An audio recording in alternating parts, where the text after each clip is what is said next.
Good evening students. In today's class we are going to learn about the other type of oscillator, Wien bridge oscillator. In the last class you might have studied about the RC phase shift oscillator where we have derived the equation for the gain as well as the equation for beta, and also we proved that we are able to satisfy the Barkhausen criteria for oscillations. Even in today's class also we are going to learn about the Wien bridge oscillator, and we are going to satisfy the Barkhausen's criteria in order to obtain the sustained oscillation across the output V0. So here we have used a inverting amplifier. So if it is an inverting amplifier, by default you will be getting a phase shift of 180 degree, and another 180 phase shift is obtained with the help of the feedback network. Here the feedback network is nothing but a Wien bridge which consists of 4 resistors and 2 capacitors connected in order to form a bridge. So one wing of the bridge will be having a resistance R1 along with capacitor C1 which is connected in series. So Z1 represents the impedance together R1 and C1. So in the other wing we have connected the capacitor C2 which is in parallel with R2. So together R2 and C2 will provide the impedance, total impedance Z2. In the other third and fourth arm we have respectively the resistance R3 and R4. So this forms a Wien bridge. So this bridge, it is going to act as a feedback network. So this provides a output. This provides a feedback output which is fed as an input to the inverting input terminal of the amplifier. And as I told, this resistance R1 and R2, and the another wing we have R2 and C2. These two particular arms is called as frequency sensitive arms. Why? Because these components, that is the value of R1, C1, R2 and C2, will decide the frequency of the oscillator. And this type of feedback network, will call it as a lead lag network. And as we know, the gain of the amplifier is for an inverting amplifier, already we have studied, the gain is derived as A is equal to 1 plus R3 by R4. And the frequency of oscillation for this Wien bridge, it is seen to be omega naught is equal to 1 divided by root of R1, R2, C1 and C2. In terms of F, you can write it as 1 divided by 2 pi root of R1, R2, C1 and C2. So suppose if in many of the cases we will be selecting this R1, R2 as R and C1, C2 as C. Thereby we will be getting F0 is equal to 1 by 2 pi R into C. And the feedback gain beta is equal to 1 by 3 for Wien bridge oscillator. And in order to satisfy the Barkhausen criteria, we have A beta should be greater than 1. So if beta is equal to 1 by 3, we replace that beta with 1 by 3. So finally we are getting the condition for gain to be greater than or equal to 1. And as we know, the gain for this non-inverting op amp is 1 plus R3 by R4. We'll replace that A with 1 plus R3 by R4. And the condition is it has to be greater than 1. So again we'll simplify this to obtain what is R3 in terms of R4. So finally after simplification we are getting as R3 should be greater than or equal to 2 times of R4. So this is the condition for the selection of the resistances R3 and R4. So let us prove this. So in the derivation part we are going to see what is the frequency of oscillation, as well as we are going to find what is the beta value, and we are going to check whether the beta is 1 by 3 or not.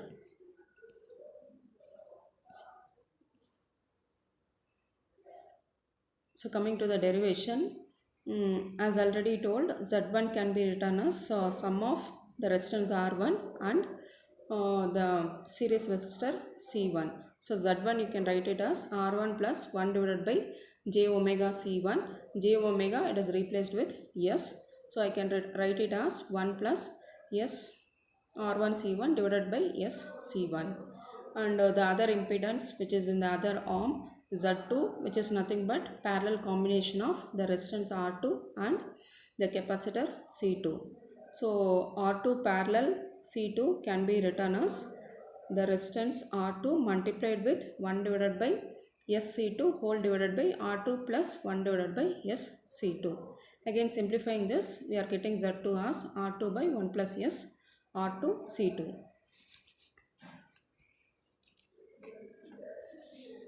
And we know beta is equal to Vf by V naught. Vf is nothing but the feedback voltage divided by the output voltage. So this can be written in terms of the impedance as Z2 divided by Z1 plus Z2, and substitute the values of Z2 and Z1 and simplify. Finally we will be getting this equation for beta. Now again I am going to replace this S with j omega, and simplifying we will be getting this. And then as we have done for the RC phase shift oscillator, even here also I am going to equate the real part to 0 and imaginary part to beta. Thereby I am going to arrive at the result of what is beta and what is gain. So take down the real part here. So the real part is 1 minus omega square R1, R2, C1 and C2 equal to 0. And simplifying this, simplifying in the sense we are going to find what is omega here. So omega square is equal to 1 divided by R1, R2, C1, C2. If R1, R2 is taken as R and C1, C2 is equal to C, we can write omega square is equal to 1 by R square C square. And omega you can write it as 1 divided by RC. So if omega is equal to 1 divided by RC, F will be equal to 1 divided by 2 pi RC. So let us continue here. We are getting F is equal to 1 divided by 2 pi RC. So by equating the imaginary part to beta, we are simplifying it and substituting R1, R2 is equal to R and C1 and C2 is equal to C. We can simplify, we can arrive at the result as beta is equal to 1 by 3. This is what initially we have summarized, that beta should be 1 by 3 for the Wien-Bridge oscillator. Now in order to satisfy the Barkhausen criteria, A beta should be greater than or equal to 1, and replace this beta with 1 by 3, and let us find what is the condition for the gain.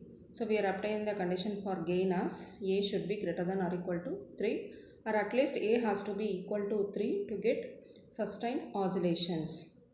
So this is about the Wien-Bridge oscillator. So that here we have proved that for a Wien-Bridge oscillator, it provides sustained oscillations provided the gain is equal to 3 and the value of beta should be equal to 1 by 3, and also the second Barkhausen's criteria is satisfied with the help of the use of inverting amplifier, which produces 180 degree phase shift, and as well as the feedback network also provides another 180 degree phase shift. Thereby the overall phase shift is 0. Hence we are able to satisfy the Barkhausen criteria for Wien-Bridge oscillator. So in the next class we are going to continue with the IC555 timer. Okay. So let me give some introduction about the IC555 timer. It is a highly stable device, and this is used for generating time delay, or even oscillations also can be produced with the help of this IC555 timer.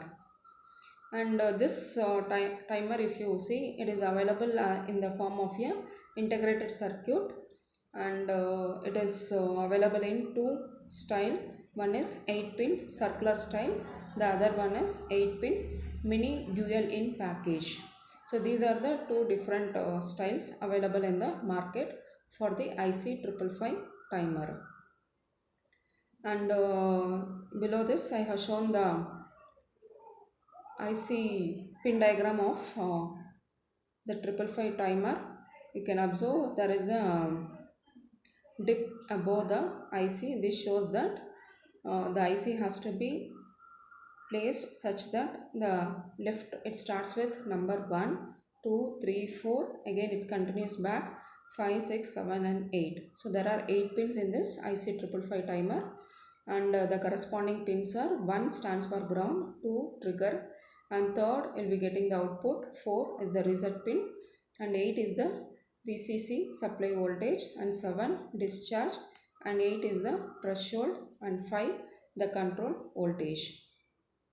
And this 555 timer can be used with a supply voltage of plus 5 volt to plus 18 volt as VCC, and we can achieve and this particular IC 555 timer can load up to, can drive a load up to 200 milliamps. And if you see the applications of this timer is, it can be used as an oscillator or as a pulse generator, or to generate a ramp wave, or even a square wave also can be generated with the help of this IC 555 timer. So in the next class we'll study about the pin configurations of this IC 555 timer. Thank you. Thanks for watching.